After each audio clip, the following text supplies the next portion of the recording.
विद्यार्थ्यांनो, नवोदय प्रवेश परीक्षा विषय गणित स्वाध्याय 2.4 बोललं. पहिलं गणित पहा.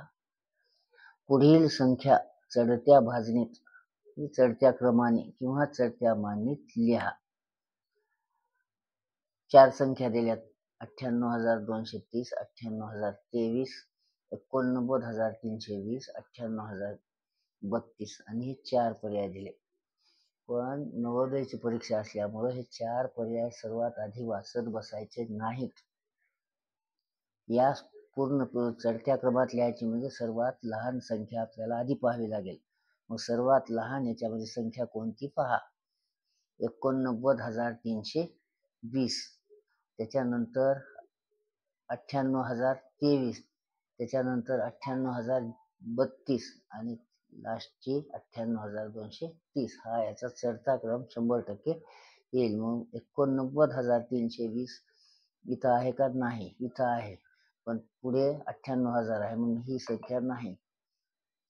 89,000 इथं पहा, 89,320, 98,032 आहे, पण आपली काय आली? 89,320, 98,023. ह्या दोन संख्या इथेच आणि क्रमांकात नंतर आलेल्या संख्या एकापेक्षा मोठ्या आहेत. त्याच्यामुळं याचा पर्याय क्रमांक 4, प्रश्न क्रमांक 1 च उत्तर काय येईल? डी. काही लिहित बसायचं नाही, करीत बसायचं नाही. नवोदयची परीक्षा आहे, त्यामुळे लॉजिक लावायचं, पाहायचं आणि उत्तर काढायचं. प्रश्न क्रमांक 2 पहा. 8, 10 व 12 या तिन्ही संख्यांनी निशेष भाग जाणारी मोठ्यात मोठी 3 अंकी संख्या कोणती? 4 पर्याय दिलेत तुम्हाला. 990, 975, 960 आणि 900. सर्वात मोठी विचारली, त्यामुळे या चारीपैकी 900 आहे, नाहीच 101%.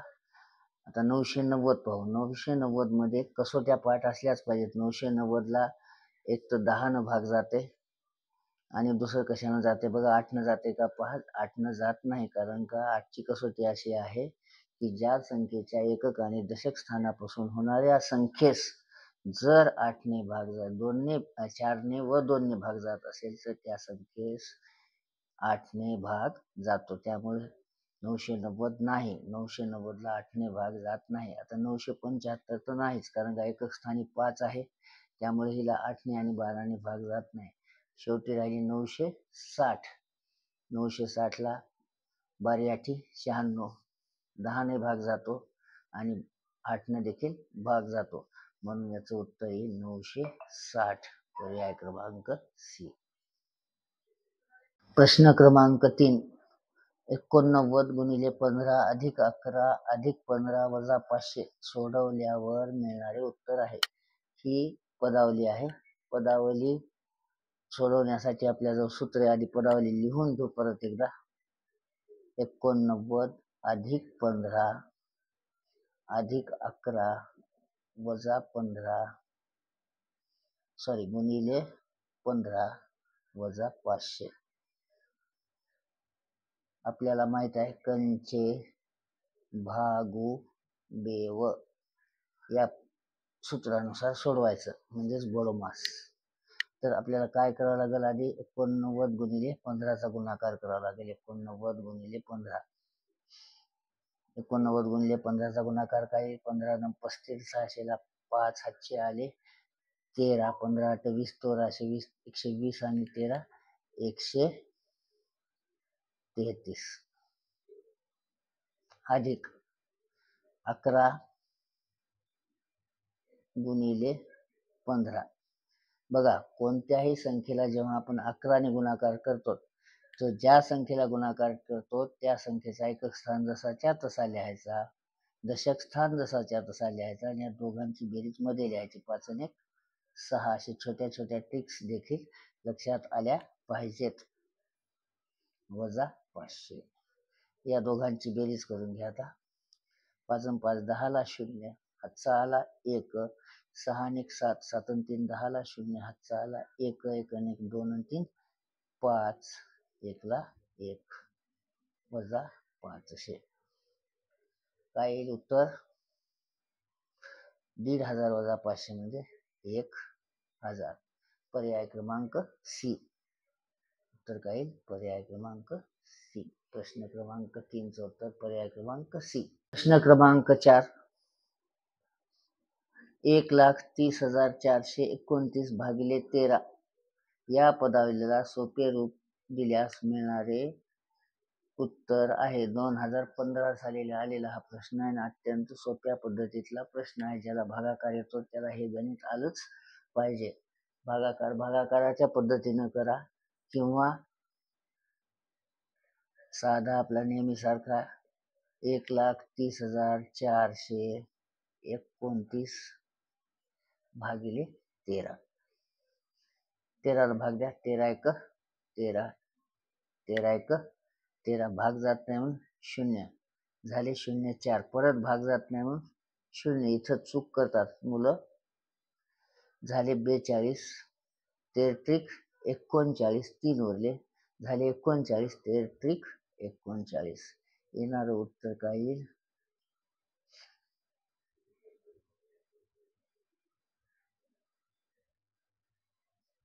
10,033. 10,033 कुठे आहे? 10,033 पर्याय क्रमांक ए. 10,033 पर्याय क्रमांक ए. प्रश्न 5वा. मोटारीच्या एका पार्किंग मध्ये 14 रांगा आहेत. प्रत्येक रांगेत गाड्या उभा करण्यासाठी 420 जागा आहेत. तर पार्किंग मध्ये गाड्या उभा करण्यासाठी एकूण किती जागा आहेत? हा देखील प्रश्न 2010ला आला होता आणि हा देखील अत्यंत सोपा प्रश्न आहे. पार्किंग मध्ये 14 किती रांगा आहेत? एकूण 14 रांगा. प्रत्येक रांगेत किती गाड्या उभा केल्या? 420. काय करावं लागेल? सरळ सरळ 420 गुणिले 14. येणारं उत्तर ह्या पार्किंग मध्ये गाड्या उभा करण्यासाठी एकूण जागा किती आहे हे निघेल. 14 0 0. 14 दोन्ही 28 ला 8. हातचे आले 2. 14 चौक 56. 56 आणि 2 58. 5,880. पर्याय क्रमांक बी. या प्रश्नाचं उत्तर काय असेल? पर्याय क्रमांक बी. पुढील प्रश्न पहा. प्रश्न क्रमांक 6. एका शाळेत 704 डेस्क 22 वर्गात ठेवायचे आहेत. जर प्रत्येक वर्गात ठेवण्याच्या डेस्कची संख्या सारखीच असेल तर क्रमवार प्रत्येक वर्गात किती डेस्क ठेवले जातील? हा प्रश्न देखील 2015 साली आलेला आहे. पहा, परीक्षेत आलेले प्रश्न जवळपास सोप्या पद्धतीचे जवळपास सर्वच राहतात. अवघड क्षेत्राबरोबर गणित फक्त 2 ना 3 विचारले असतात आणि तोच अभ्यास आपल्याला असला पाहिजे. आता हे अत्यंत सोपं आहे. इथं सरळ सरळ भागाकार आहे. भागा 704 भागिले 22. डेस्कची संख्या आणि वर्गांची संख्या. भाग द्या सरळ सरळ. किती न देता 11 न द्या. 11 दोन्ही 22. 11 6 66. 4 उरले. झाले 44. 11 4 44. परत 2 न द्या. वाटल्यास इकडे पुढे लिहून घ्या. 64 भागिले 2. 1 बे 32. 6 बे दोन्ही 4. 32. म्हणजे प्रत्येक वर्गामध्ये किती डेस्क ठेवल्या जातील? 32. पर्याय क्रमांक ए. पर्याय क्रमांक ए. प्रश्न क्रमांक 7. एका संख्येमधून तिच्या अंकाची बेरीज वजा केली त्यातून मिळणाऱ्या संख्येला नेहमी भाग जाऊ शकतो. हा प्रश्न 2018 आणि 22 ला आलेला आहे. हा थोडा विचार करण्यासारखा आहे पण फार अवघड नाही. आता अंकाच्या बेरजेच्या कसोट्या कोणकोणत्या आहेत? एक आहे 3 ची आणि दुसरी आहे 9 ची. इथं 3 आहे का? नाही. इथं 9 एक आहे. म्हणून सरळ आपण 9 न यानं सांगितलेला प्रयोग करून बघू. एका संख्येमधून तिच्या अंकाची बेरीज वजा केली. एक संख्या. आता 9 बेरीज येणारी संख्या काय येईल मग आपल्याला? 333. या 333 मधून तिच्या अंकाची बेरीज वजा केली 3 3 अधिक 3 3 अधिक 3 त्रिक 9. बघा वजा करून. 13तून 9 गेले 4, इथे राहिले 2, 2 ला 2, 3 ला 3, 324. ह्या येणाऱ्या मिळणाऱ्या संख्येला नेहमी याच संख्येने भाग जातो काय बघा. 9 9 2 18 9 त्रिक 27. किती उरले 5, 9 सखी 54. गेला का भाग, म्हणून पर्याय क्रमांक डी. धन्यवाद.